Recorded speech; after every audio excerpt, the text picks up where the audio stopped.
Welcome, movie watchers. Thank you guys for stopping by my channel. Today we're going to talk about the new Netflix animated series, Dogs in Space. In the not-so-distant future, Earth scientists send a fleet of genetically enhanced dogs to explore the galaxy in search of a new planet to call home.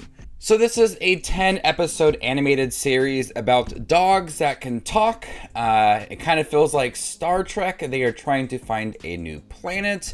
There's some conflicts along the way, but there is a lot of heart and a lot of humor, and I love dogs in space. I enjoy dogs. I don't have any dogs myself, but I think dogs are very cute. This animated series was it was a blast. As each episode went along, I found myself enjoying this just a little more each time. They act like dogs, but they also act like astronauts and scientists, and they are venturing into space, trying to find a planet that humans could live on. What I really liked about Dogs in Space is that, at times it did feel like each episode was just like a one-off episode with them going to a new planet, discovering an alien species, and then, well, this planet's not working for humans. What planet can we find next? Yeah, each episode kind of feels a little different from each other. But as the series is going along, we are introduced to a new dog that they discover named Kira, and she is pretty bitter to humans because she felt like her human just left her and is not looking for her. So she is a little bit conflicted with the dogs that are trying to help humans. So we have this tension amongst them, and it leads to a satisfying ending to the series. We are watching these characters grow along the way while also trying to find a new planet for humans to live on. So I really did appreciate that there was this overarching story going on in the series, not just random episodes here and there. They don't mean anything. The series meant something when it came to the end of it. And watching these characters grow too is highly satisfying. We have Captain Garbage of all names. He is a pretty laid back captain, and he just likes to have fun.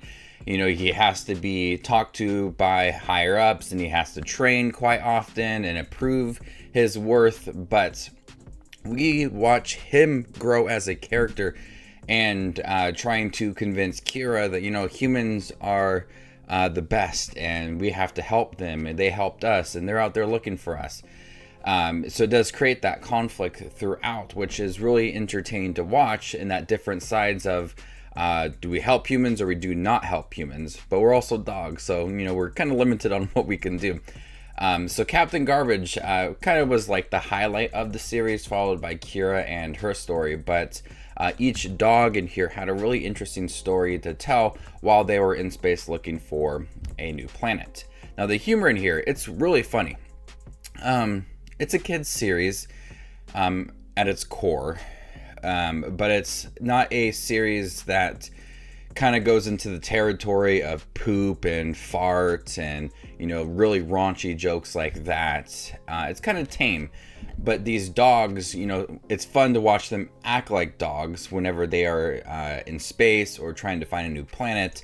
You have to remember that they are dogs. Yeah, they can talk, they can walk, and build things and shoot guns and whatever, but they're dogs. So watching them act like dogs is pretty funny. So the humor is definitely there. I found myself laughing at the one-liners and some of the interaction between the dogs. It's just all a pretty funny series. And the animation too, it's adorable. The dogs look so cute.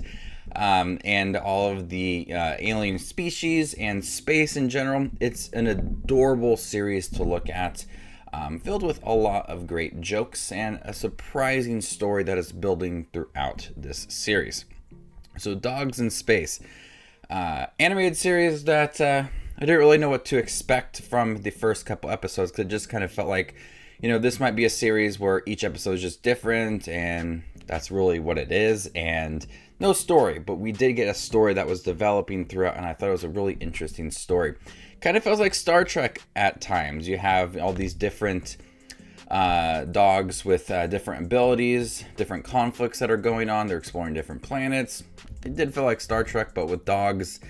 And I loved it. So definitely check out Dogs in Space. If you are a fan of dogs, you love dogs, I think you will enjoy this series. It's kind of got a nice balance of, you know, kid humor, adult humor that, you know, adults will enjoy, but not like raunchy jokes. It's got that nice balance with a pretty fun story throughout. And a lot of these characters in here, from Garbage to Kira to Stella, Duchess, Nomi, there were so many different dogs in here, cute dogs too, that were just really fun to watch. And a pretty good voice cast with Haley Joel Osment, Sarah Chalke, and Chris Parnell. They were really great within this series. So before I give you my score for Dogs in Space, make sure to check out my channel. Here I do movie reviews, trailer reactions, ranking videos, tier lists, animated series content just like this. So hit that subscribe button to get it all in one spot. I'm going to go ahead and give Dogs in Space a B. Thank you guys for checking my review for Dogs in Space. Have you guys seen it on Netflix? What do you think about it? Let me know in the comment section down below, and stay tuned for more up and coming content like this. My name is Just Watches Movies, and you guys stay classy, YouTube.